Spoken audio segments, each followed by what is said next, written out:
Allahumma salli wa sallim ala sayyidina Muhammadin wa ala alihi wa ashabihi al-mahdiyyin wa man tabi'ahum bi ihsanin ila yaumil liqa. Amma ba'du. Yang sama-sama kami hormati Ketua DKM Masjid Al-Muttaqin dan juga segenap pengurus yang ada di dalamnya, juga yang kami hormati bapak-bapak jamaah Masjid Jami' Al-Muttaqin. Semoga dalam hal ini senantiasa Allah memberikan kepada kita kelezatan iman dan takwa kepada Allah Subhanahu wa taala. Selalu yang menjadi harapan kita senantiasa ibadah kita ini diterima oleh Allah Subhanahu wa taala, baik itu yang wajib ataupun yang sunnah. Bapak-bapak jamaah sekalian yang dimuliakan oleh Allah, salah satu upaya untuk membersihkan jiwa kita atau hati kita atau fikiran kita setelah kita tawakal kepada Allah, maka selanjutnya adalah mujahadah. Mujahadah adalah bersungguh-sungguh di dalam melakukan amal saleh. Kalau tidak riyadhah untuk hal ini, kita sulit untuk mendapatkan kesungguhan di dalam beribadah yang semata-mata kita tujukan untuk Allah Subhanahu wa taala. Di dalam Al-Qur'an Allah Subhanahu wa taala berfirman, "Walladzina jahadu fina lanahdiyannahum subulana wa innallaha lama'al muhsinin." Walladzina jahadu, dan orang-orang yang berjuang fina, di dalamnya untuk mendapatkan ridha kami, lanahdiyannahum, pasti kami akan memberikan petunjuk kepada mereka, subulana, jalan kami, wa innallaha lama'al muhsinin, dan sesungguhnya Allah bersama dengan orang-orang yang melakukan kebaikan. Ayat ini menunjukkan bahwa orang yang berjuang atau bersungguh-sungguh menegakkan agamanya di dalam kehidupannya, semata-mata dia untuk mendapatkan ridha-Nya Allah Subhanahu wa taala, pasti Allah akan memberikan kepada mereka hidayah. Hidayah secara umum kita maknakan itu adalah petunjuk. Tidak setiap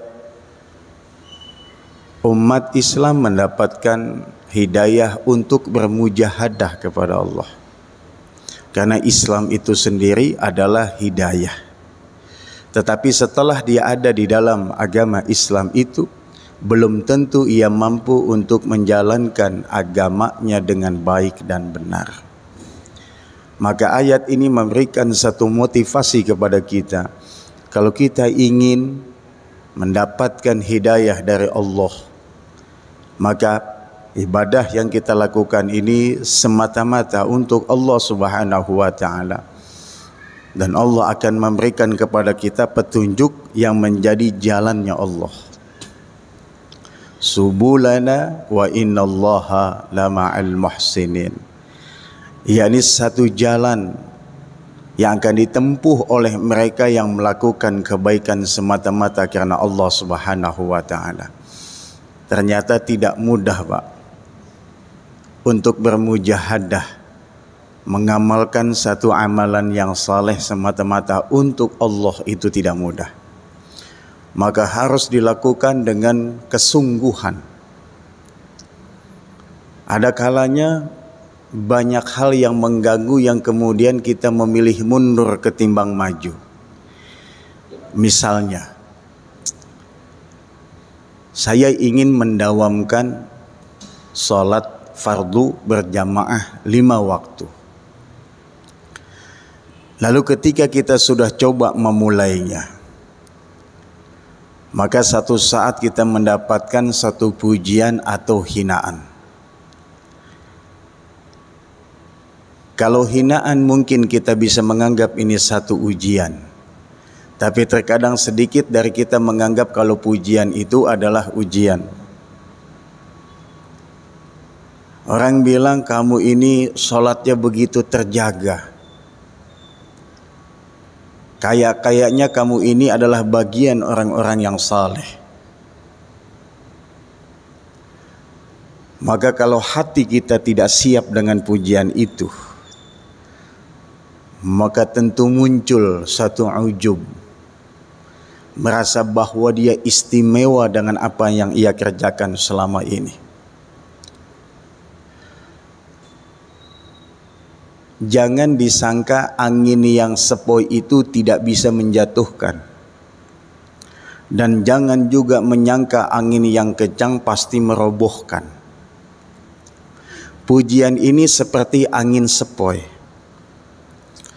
Bisa jadi ketika kita naik di satu pohon sampai di puncaknya, kita tidak jatuh dengan dahan yang diinjak, tapi bisa jatuh kita dengan angin sepoi yang menerpa wajah kita. Lalu kita merasa nyaman dengan terpaan tersebut. Tanpa kita sadari, kita tertidur dengan terpaan angin sepoi itu. Kemudian dalam keadaan tidak sadar, bisa jadi kita jatuh. Kalau kita menghadapi angin yang kencang, diumpamakan fitnah, caci maki, dan lain sebagainya, yang tidak menyenangkan bagi kita, terkadang dengannya kita mampu berlindung. Sudah ada tanda-tanda akan terjadinya angin puting beliung. Di angkasa sudah mulai kelam, kelabu, sudah mulai agak hitam. Angin yang awalnya sepoi kini berubah dengan tekanan yang begitu kencang. Maka dengan seketika kita langsung sadar dan kita mencari tempat untuk berlindung. Maka demikian juga ketika kita melakukan amal saleh dalam rangka menghidupkan agama kita, tidak mudah. Maka karena itu tutuplah telinga kita dari berbagai macam pujian terhadap amal perbuatan yang kita lakukan. Maka tutuplah hati dan pikiran kita untuk mereka yang suka memuji apa yang kita lakukan, karena pujian itu bisa jadi menjatuhkan kita. Bukannya kita semakin dekat kepada Allah, bisa jadi kita semakin jauh kepada Allah Subhanahu wa ta'ala. Maka disinilah kemudian kita bijak untuk menilai fitnah, caci maki orang terhadap kita. Sahabat Umar ibn al-Khattab ketika ia bertemu dengan para sahabatnya, ia tidak pernah meminta dinilai tentang seberapa hebat ibadah yang ia kerjakan. Tapi kesalahan apa yang aku perbuatan engkau lihat pada hari ini. Maka ini adalah upaya-upaya untuk menghidupkan hati dan pikiran kita, yang sering kita dininak bobokan dan terlena dengan berbagai macam ujian, yang pada akhirnya kita berjalan bukan di trek subulana wa innallaha lama'al muhsinin. Kita menyangka Allah bersama dengan kita, yang merasa bahwa amal perbuatan baik, amal saleh yang kita kerjakan sudah cukup dan diterima oleh Allah. Ini kadang menipu kita. Saya teringat dengan satu kaidah gitu ya. Amra mubqiyatika la amra mudhikatika. Perhatikan hal-hal yang menyebabkan kamu menangis, jangan kamu perhatikan hal-hal yang menyebabkan kamu ketawa. Saya ulangi, perhatikan hal-hal yang menyebabkan kamu menangis, dan jangan perhatikan hal-hal yang menyebabkan kamu tertawa. Terlalu ingin dipuji dan bahkan menjadi sebuah motif tujuan kita melakukan amal soleh adalah sebuah pujian, maka ini adalah kecelakaan di dalam beramal saleh. Maka kalau kita ingin mendapatkan satu petunjuk dan hidayah Allah, maka lakukan perjuangan itu semata-mata untuk menggapai ridha Allah Subhanahu wa ta'ala. Di dalam ayat lain Allah mengatakan wadhkur isma rabbika wa tabattal ilaihi tabtila. Dan sebutlah nama Tuhanmu wa tabattal ilaihi tabatila, dan beribadahlah dengan kesungguhan. Betul-betul dia persembahkan ibadah kepada Allah, sungguh tekun di dalam hati untuk Allah. Lalu ada yang menafsirkan wadhkurisma rabbika, yakni menyebut asma Allah, ia berzikir. Berzikir yang dia lafazkan dari lisannya adalah sebuah upaya untuk menghidupkan hati yang lalai kepada Allah. Hati yang ghaflah sebab urusan dunia. Maka ia berupaya menyebut Allahu, Allahu, Allahu, Allahu, Allahu, Allah dalam setiap kesempatan, adalah upaya untuk kemudian menghidupkan hatinya yang mati.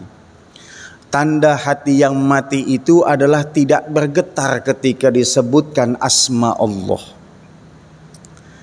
Bahkan tidak sedikit kemudian orang menghina dan mengejek mereka yang berzikir kepada Allah, yang ia memuji Tuhannya, sebab memang Allah katakan di dalam kalamnya, wadhkurisma rabbika, dan sebutlah nama Tuhanmu, yakni Allah, Allah, Allah. Dia berupaya untuk menghidupkan hatinya. Apa yang kita sampaikan ini, Pak, sesungguhnya terhujam ke dalam hati. Maka kemudian di dalam Islam, ajarannya adalah untuk berhati-hati dalam setiap kalam.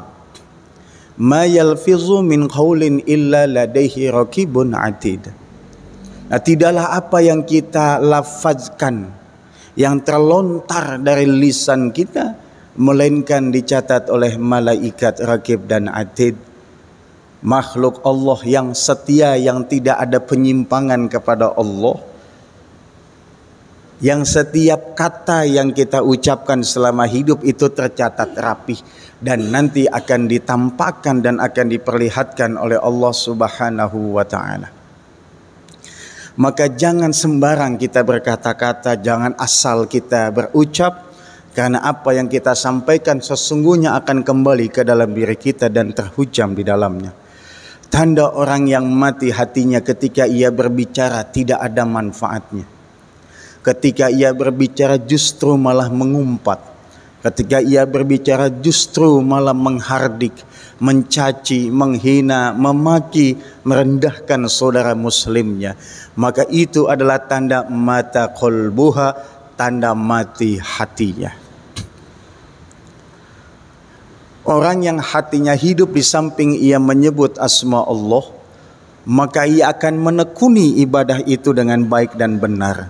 Menekuni dalam hal ini adalah bermujahadah. Ia bersungguh-sungguh dan merasa apa yang ia lakukan belum tentu sempurna. Maka ia terus lakukan untuk menggapai kesempurnaan. Maka dalam pepatah Melayu, teruslah engkau ayun pedal sepedamu, teruslah engkau mengayuh, maka engkau akan sampai pada satu tempat. Maka teruslah bermujahadah kita beribadah, baik perintah Allah yang wajib ataupun yang sunnah dari baginda Nabi Muhammad SAW, dengan tidak merasa sempurna dengan apa yang kita lakukan, supaya kita mencapai satu tempat kesempurnaan, yang kesempurnaan itu Allah berikan kepada kita dengan dijadikannya kita sebagai hamba-Nya yang saleh. Bapak-bapak yang dimuliakan oleh Allah Subhanahu wa ta'ala, di ayat yang lain Allah katakan, wa'bud rabbaka haqqa ya'tiyakal yaqin, dan beribadah dan sembahlah Tuhanmu sampai datang al-yaqin. Nah, mufassir mengatakan al-yaqin di sini adalah kematian. Artinya selama kita hidup jangan pernah berhenti kita untuk berjuang melakukan amal kebaikan atau amal saleh. Maka tatkala malas itu datang, maka tatkala bosan itu datang, maka disitulah letak mujahadah. Dia bisa menghalau semua itu sebab ada jiwa mujahadah di dalam dirinya. Mujahadah itu ada di dalam hati yang bersih. Maka pantas kalau ulama-ulama dulu semisal Imam Ahmad bin Hambal misalnya selalu menghabiskan sepertiga malam sampai menjelang subuh dengan salat yang jumlah rakaatnya sampai ratusan. Pantas orang-orang yang saleh tidak pernah berhitung dari sedekah yang ia keluarkan, sebab ia mengetahui antara yang dia berikan kepada orang lain dengan apa yang ia terima dari Allah jauh lebih banyak yang ia terima dari Allah. Maka dengan kontinu dia terus bersedekah, lalu dia tanamkan mujahadah di dalam hatinya dalam ibadah tersebut, adalah salah satu upaya untuk menuju sebuah kesempurnaan ibadah. Teruskan, jangan kita berhenti. Kadang kita ini bosan, Pak. Saya sering mengalami hal ini. Jadi bukan hanya yang ngaji ada rasa malas, bukan hanya yang ngaji dia punya bosan, yang ngajar pun sama, Pak. Terlebih-lebih padatnya kegiatan para guru kita, dengan jauhnya tempat yang ia tuju, itu tidak mudah untuk sampai. Tetapi karena ia paham tentang mujahadah, maka ia kalahkan rasa malas, ia terobos yang jauh menjadi dekat. Tapi setelah sampai, timbul satu ketenangan di dalam batinnya. Maka seperti itulah kita selama ini berjuang di dalam melakukan amal saleh.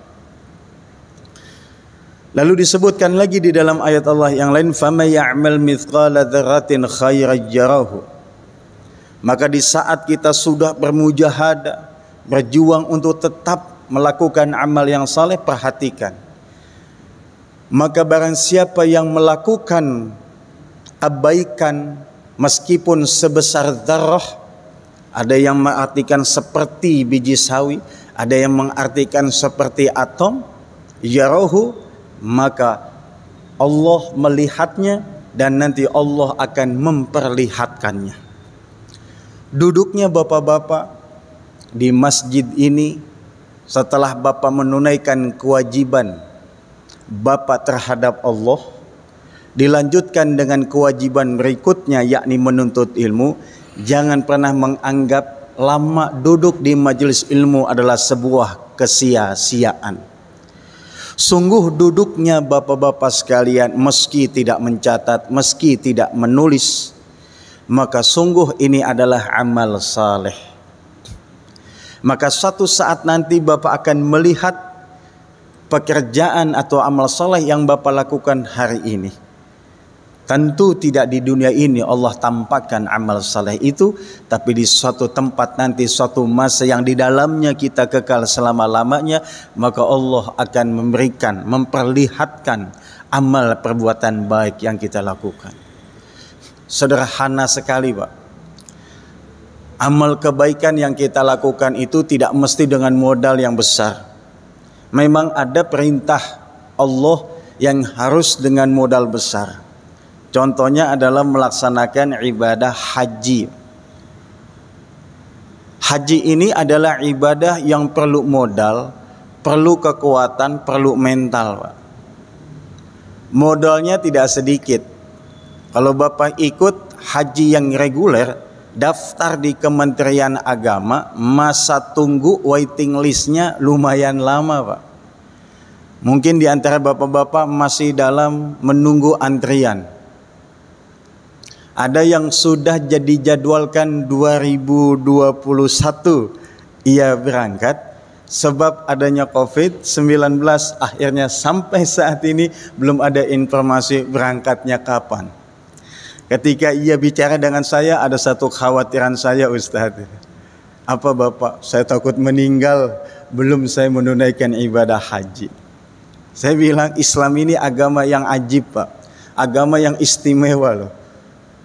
Di dalam Islam itu kita berniat melakukan kebaikan meski belum terlaksana perbuatan itu, maka sudah Allah berikan satu ganjaran untuk kita.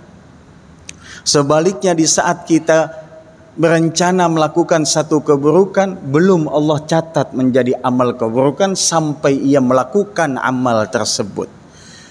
Bapak sudah berazam untuk berhaji, tandanya itu dengan Bapak setor, ini adalah mujahadah, ini adalah kesungguhan untuk menunaikan amalan tersebut. Lalu kemudian Allah mentakdirkan berbeda, maka sungguh Bapak telah membawa pahala haji. Seseorang yang ingin mendapatkan title hafil, penghafal Al-Quran, setiap hari ia coba menghafalnya satu demi satu ayat dia baca dengan terbata-bata sampai kemudian ia meninggal, sungguh Allah telah memberikan kepadanya pahala para hufaz atau pahala seperti orang yang menghafalkan Al-Quran. Maka sering-seringlah di dalam hati ini ada azam kuat untuk melakukan satu amal saleh. Nah, berpikirnya jangan dibalik.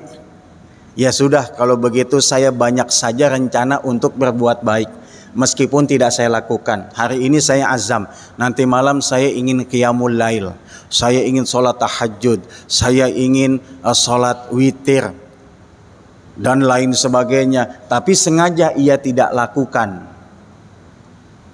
Harusnya berpikirnya ini, bayangkan, baru rencana saja, atau dalam fikih bahasanya azam, keinginan kuat untuk melakukan amal soleh atau melakukan perintah Allah dan Rasulnya, itu sudah dicatat, apalagi kita melaksanakannya. Berpikirnya harus seperti itu. Jangan cukup azam atau cukup punya rencana kuat, keinginan kuat untuk beribadah, tapi kemudian dia tidak mengaplikasikannya atau mengamalkannya. Nah, itu nanti akan Allah perlihatkan kepada kita semua satu masa yang demikian. Di dalam satu hadis disebutkan, An Abi Hurairah radhiyallahu anhu qala Rasulullah sallallahu alaihi wasallam, inna Allah ta'ala qala man 'adali waliyan faqad adzantuhu bil harbi wa ma taqarraba ilayya 'abdi bi syai'in ahabba ilayya mimma aftaradtu alaihi wa ma yazalu 'abdi yataqarrabu ilayya bin nawafil hatta uhibbahu. An Abi Hurairah radhiyallahu anhu, dan dari Abu Hurairah semoga Allah meridainya. Abu Hurairah itu nama aslinya Abdurrahman bin Sakhir. Beliau mendapatkan sebutan Abu Hurairah. Hurairah itu dari kata hurrah, lalu di tasghir, diberikan huruf ya di tengahnya. Kalau budaya Arab itu menjadi panggilan manja. Umar menjadi Umair gitu.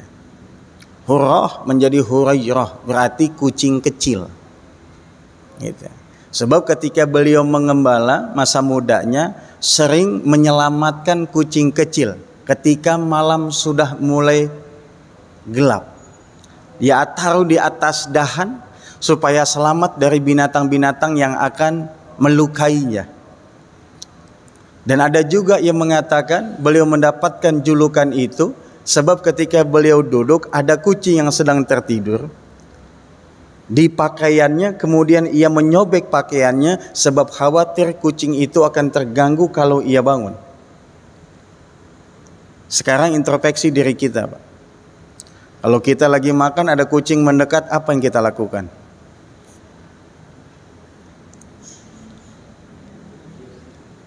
Masing-masing punya jawaban. Ada yang menendang, ada yang mengusir, ada yang ngasih sisa makanannya dia, gitu kan? Gitu ya. Kadang-kadang diusir segala macam. Tapi lihat Abu Hurairah, Abdurrahman bin Sakhir, luar biasa beliau. Kita boleh contoh akhlak beliau. Semoga Allah meridainya. Qala, ia berkata, qala Rasulullah sallallahu alaihi wasallam, telah bersabda Rasulullah sallallahu alaihi wasallam, innallaha ta'ala, sesungguhnya Allah Ta'ala qala, berfirman. Jadi kalau kita membaca satu hadis yang terdapat di dalam kitab-kitab hadis, Pak, kalau kemudian kita membaca ada innallaha ta'ala qala, berarti hadis itu masuk di dalam hadis qudsi. Jadi hadis itu ada dua, ada hadis nabawi, ada hadis qudsi. Nah, hadis nabawi itu adalah kata-kata yang disampaikan oleh Rasulullah berdasarkan dengan apa yang dipikirkan oleh beliau. Nah, hadis qudsi itu adalah hadis yang disampaikan oleh beliau kata-kata tersebut, tetapi terilhami atau mendapatkan ilham dari Allah, yang redaksinya itu disesuaikan dengan lisan atau bahasa Nabi, maka itu disebut dengan hadis qudsi. Jadi bedanya hadis qudsi dengan wahyu adalah bahwa apa yang Allah sampaikan kepada Nabi Muhammad yang dibawa oleh malaikat Jibril adalah tidak ditambah, tidak dikurang. Jadi apa yang dikatakan demikian, maka demikian disampaikan oleh Rasulullah. Tapi kalau hadis qudsi, penyampaiannya itu adalah sesuai dengan lisannya Rasulullah sallallahu alaihi wasallam. Nah, yang kita bahas ini termasuk daripada hadis qudsi tersebut. Allah berfirman, man adali waliyan faqad adzantuhu bil harbi. Barang siapa yang memusuhi kekasihku, maka aku menyatakan kepadanya perang. Siapa kekasihnya Allah? Anbiya'i wal mursalin, para nabi-nabi dan rasul-rasulnya Allah.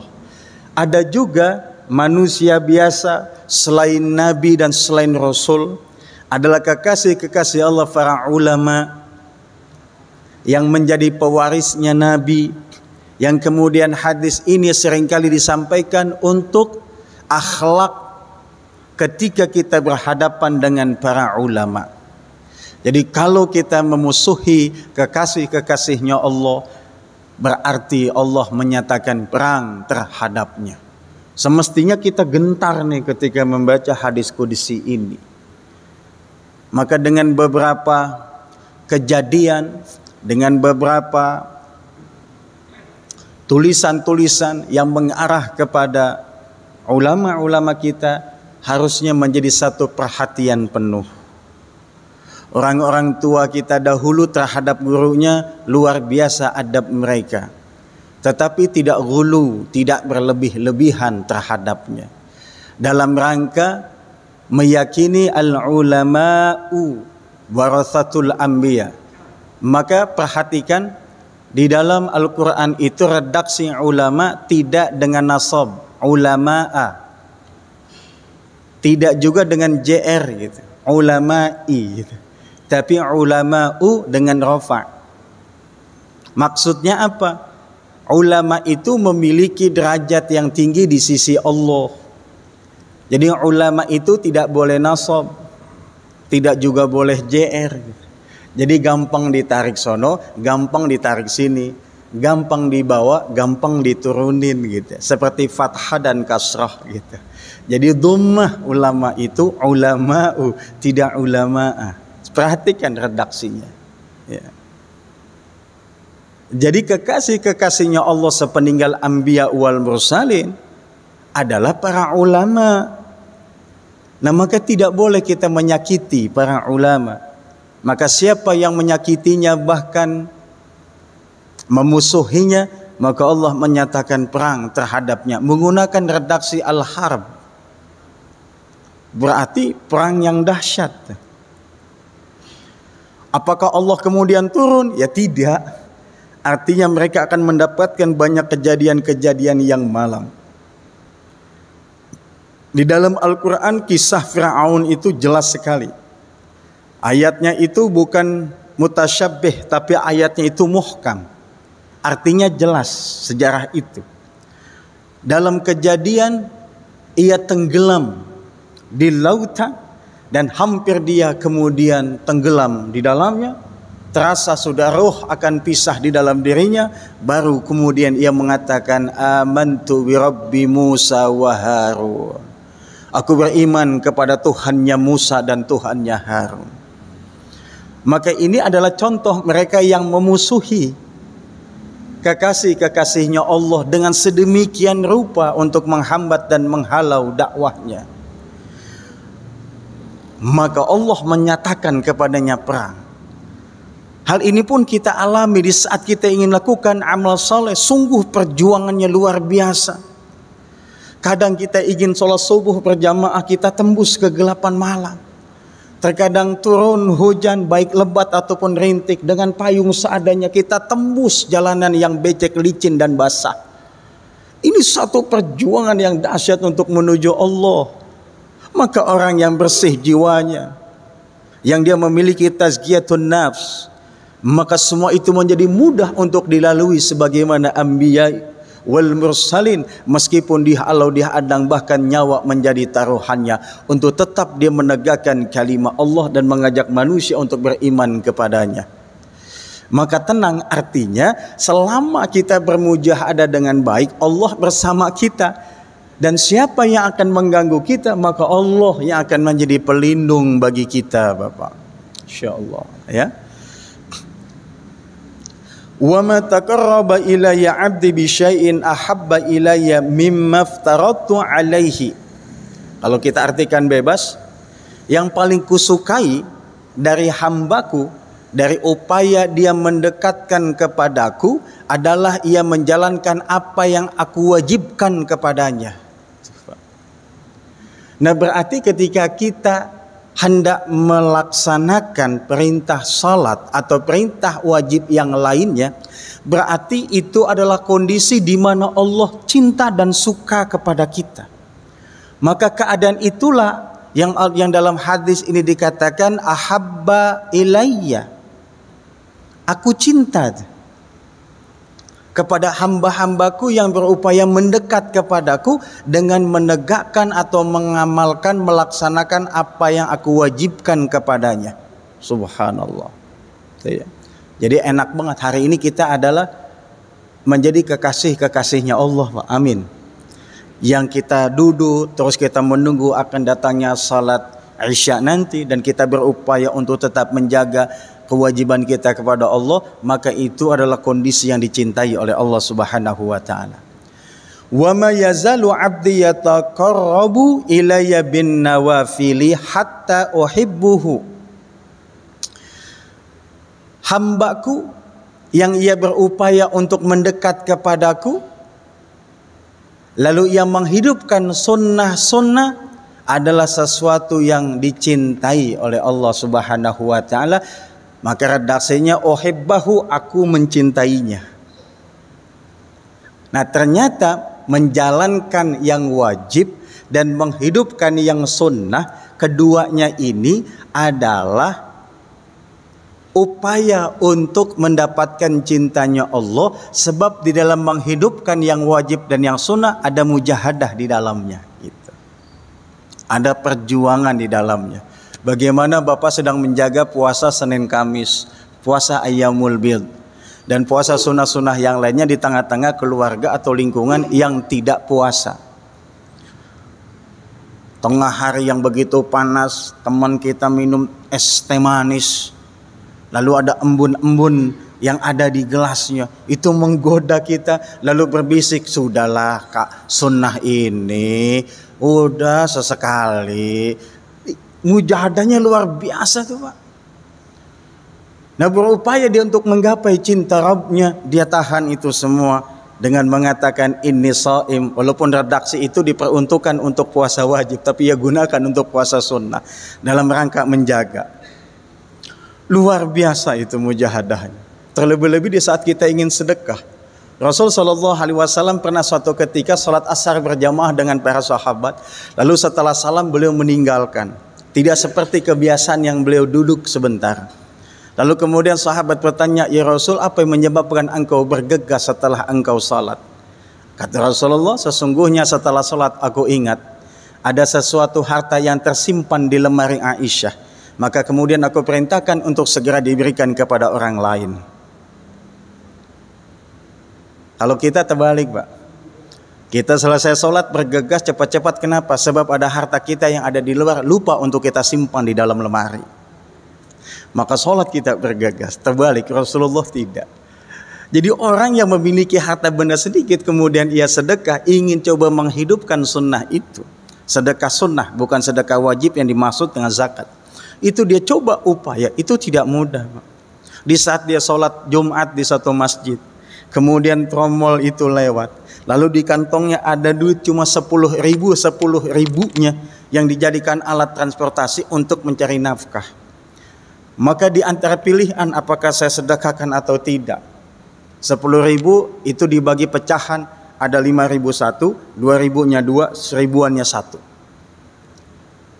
Seandainya ada itu di posisi Bapak, kira-kira Bapak ingin berikan ke kotak amal itu yang mana, Pak? Ada yang 1.000, ada yang 5.000 ya. Mudah-mudahan afdolnya sama tuh. Ya. 5.000 ia berikan, sebelahnya itu punya uang banyak, dia berikan 100.000, sedangkan di dompetnya ada 500.000. Lebih gede mana tuh sedekahnya? Yang 1.000, Pak. Gitu. Sama juga nanti kan kita mau kurban nih menjelang Idul Adha. Terkadang kita suka ngitung nih tabungan kita, Pak. Sebab di dalam hadis disebutkan tidak ada satu amalan yang paling disukai oleh Allah pada Idul Adha atau Yaumun Nahar kecuali mengalirkan darah, artinya berkurban. Hukum berkurban itu sunnah muakkadah untuk yang mampu. Standarisasi mampu dalam mazhab Imam Asy-Syafi'i adalah mereka yang apabila punya uang kemudian ia belikan hewan kurban, lalu masih ada sisa uangnya dan sisa itu cukup untuk nafkah dirinya dan orang yang ditanggung olehnya selama hari-hari tasyrik. Ia masuk dalam kategori mampu. Misal kambing harga 5 juta, kambing harga 3 juta, uang Bapak ada 6 juta. Lalu 3 juta ini Bapak rasa cukup untuk hidup dia dan orang yang ditanggung di keluarganya sampai dengan 13 Dzulhijjah atau Yaumut Tasyrik, berarti Bapak masuk dalam kategori orang yang mampu. Nah, kalau kemudian dia mampu, sudah punya ilmu tentangnya dan ia tidak melakukannya, kata Rasulullah, janganlah mendekati tempat sholatku. Nah, ini kan ada mujahadah di dalamnya. 3 juta, saya kan masih punya utang ini, saya masih punya utang ini, segala macam dia hitung, kemudian ia takut. Di rumahnya dia punya motor ada 5, yang dipakai cuma 1. Dia berupaya untuk menjadikan uang dan dia tukar motornya ini salah satu atau salah 2-nya gitu ya. Artinya untuk dia belikan kambing atau sapi misalnya. Ini enggak gampang. Perjuangan di dalam sini. Sudahlah dia mantap ketika coba musyawarah, dia ingin termasuk kelompok yang musyawirin, orang-orang yang bermusyawarah gitu. Bicara dengan istrinya, apa kata istrinya? Udah, jangan sok mampu. Kita ini orang yang terbatas dan cukup. Kita bukan orang yang memberikan daging, tapi kita orang yang siap menerima daging gitu. Nah, ini hampir ada di kita semua. Ya, itu kategori mau. Nah, di saat dia melakukan itu nggak gampang, Pak. Maka menghidupkan nawafil sunnah-sunnah, aku cinta kepadanya, kata Allah. Sedikit lagi. Lanjutan hadis ini, fa idza ahbabtuhu kuntu sam'ahu alladhi yasma'u bih. Maka jika aku mencintainya, maka aku merupakan pendengaran yang dipergunakan pendengarannya. Artinya Allah menjadi pendengaran baginya, maka telinga dia begitu sensitif terhadap hal-hal yang baik, hal-hal yang buruk, hal-hal yang jujur, hal-hal yang bohong. Telinganya dia. Jadi orang yang sudah dicintai oleh Allah, maka Allah menjadikan pendengaran baginya dan dipergunakan untuk mendengar. Dilanjutkan, wa basarahu alladhi yubsiru bihi, dan Allah menjadi mata bagi kekasihnya yang dia pergunakan untuk melihat. Kemudian matanya bisa melihat mana itu kebenaran dan mana itu kebohongan. Jadi ada sebuah istilah yang Yang sering mungkin Bapak suka dengar, kalau kita datang ke satu ulama, hati-hati, dia suka melihat kita seperti kita jadi rupanya binatang gitu Pak ya. Suka dengar kayak gitu ya. Sesungguhnya bukan binatang dalam makna hakiki, tapi binatang dalam makna majazi. Jadi orang yang saleh, yang bersih hatinya, lalu matanya ketika melihat sesuatu, bukan berarti Allah tampakkan keburukan untuk melihat orang lain. Tidak. Kalau memang dilihat kita rupa seperti monyet, atau rupa seperti singa, atau rupa seperti anjing, maksudnya bukan orang yang dilihatnya berubah mukanya seakan-akan menjadi monyet atau anjing. Tidak. Karena tabiat orang itu tidak ubahnya seperti binatang monyet. Jangankan itu ulama, Allah saja di dalam Al-Quran menyebutkan hamba-hambanya itu dengan sebutan an'am, binatang ternak. Ulaika kal an'am balhum adallu. Mereka itu kayak binatang ternak. Allah saja menggunakan kalam itu untuk manusia yang kemudian tidak beriman kepadanya diumpamakan seperti an'am, binatang ternak. Buat yang mengerti, ini suatu hal yang sangat rendah. Binatang ternak dengan binatang liar tentu lebih kuat binatang liar ketimbang binatang ternak. Allah menggunakan kata binatang. Maka kalau ada orang yang kemudian dicintai oleh Allah, penglihatannya itu diberikan kelebihan dan bisa menasihati orang lain dengan penglihatan itu, maka seperti itulah yang disampaikan oleh Rasulullah di dalam hadis. Insya Allah masih ada kepanjangan kelanjutannya karena kita sudah masuk waktu Isya. Saya pikir jam 7 lewat Isya itu ya. Saya ngelihat dari tadi itu di sana gitu. Jam 7 kurang 5 menit. Maksud saya mau berikan season buat tanya jawab. Ternyata sudah bunyi masuk waktu Isya. Mohon maaf gitu ya.